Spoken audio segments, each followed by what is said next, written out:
Chapter 2 of Foundation Stones to Happiness and Success, Sound Methods.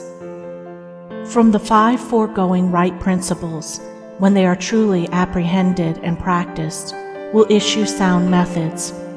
Right principles are manifested in harmonious action, and method is to life what law is to the universe. Everywhere in the universe there is the harmonious adjustment of parts, and it is this symmetry and harmony that reveals a cosmos, as distinguished from chaos. So in human life, the difference between a true life and a false life, between one purposeful and effective and one purposeless and weak, is one of method. The false life is an incoherent jumble of thoughts, passions, and actions. The true life is an orderly adjustment of all its parts. It is all the difference between a mass of lumber and a smoothly working, efficient machine. A piece of machinery in perfect working order is not only useful, but an admirable and attractive thing. But when its parts are all out of gear and refuse to be readjusted, its usefulness and attractiveness are gone, and it is thrown on the scrap heap.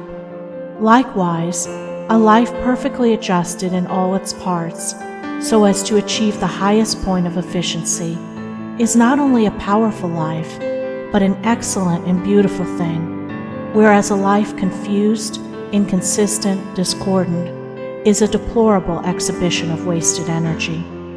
If a life is to be truly lived, method must enter into and regulate every detail of it, as it enters and regulates every detail of the wondrous universe of which we form a part. One of the most distinguishing differences between a wise man and a foolish man is that the wise man pays careful attention to the smallest things, while the foolish man slurs over them or neglects them altogether. Wisdom consists in maintaining things on their right relations, in keeping all things, the smallest as well as the greatest, in their proper places and times. To violate order is to produce confusion and discord, and unhappiness is but another name for discord. The good businessman knows that system is 3 parts of success, and that disorder means failure. The wise man knows that disciplined, methodical living is 3 parts of happiness, and that looseness means misery. What is a fool but one who thinks carelessly, acts rashly, and lives loosely?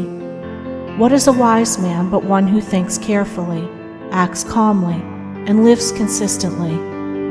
The true method does not end with the orderly arrangement of the material things and external relations of life. This is but its beginning. It enters into the adjustment of the mind, the discipline of the passions, the elimination and choice of words and speech, the logical arrangement of the thoughts, and the selection of right actions. To achieve a life rendered sound, successful, and sweet by the pursuance of sound methods, one must begin not by neglect of the little everyday things, but by assiduous attention to them. Thus the hour of rising is important, and it's regularly significant, as are also the timing of retiring to rest and the number of hours given to sleep. Between the regularity and irregularity of meals, and the care and carelessness in which they are eaten, is all the difference between good and bad digestion, with all that this applies, and an irritable or comfortable frame of mind, with its train of good or bad consequences.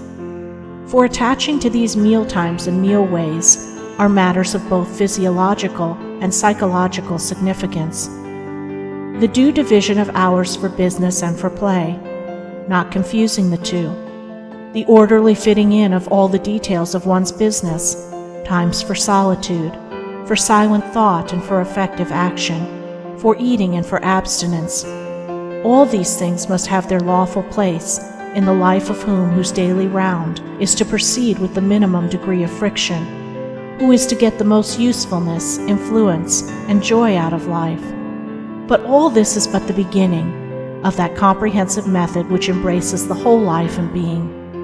When this smooth order and logical consistency is extended to the words and actions, to the thoughts and desires, then wisdom emerges from folly, and out of weakness comes power sublime. When a man so orders his mind as to produce a beautiful working harmony between all its parts, then he reaches the highest wisdom, the highest efficiency, the highest happiness. But this is the end, and he who would reach the end must begin at the beginning. He must systematize and render logical and smooth the smallest details of his life, proceeding step by step toward the finished accomplishment. But each step will yield its own particular measure of strength and gladness. To sum it up, method produces that smoothness which goes with strength and efficiency. Discipline is method applied to the mind. It produces that calmness which goes with power and happiness.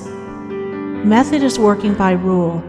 Discipline is living by rule. But working and living are not separate. They are but two aspects of character, of life. Therefore, be orderly in work, be accurate in speech, be logical in thought. Between these and slovenliness, inaccuracy and confusion, is the difference between success and failure, music and discord, happiness and misery. The adoption of sound methods of working, acting, thinking, in a word, of living, is the surest and safest foundation for sound health, sound success, sound peace of mind. The foundation of unsound methods will be found to be unstable and to yield fear and unrest even when it appears to succeed, and when its time of failure comes, it is grievous indeed. End of chapter 2.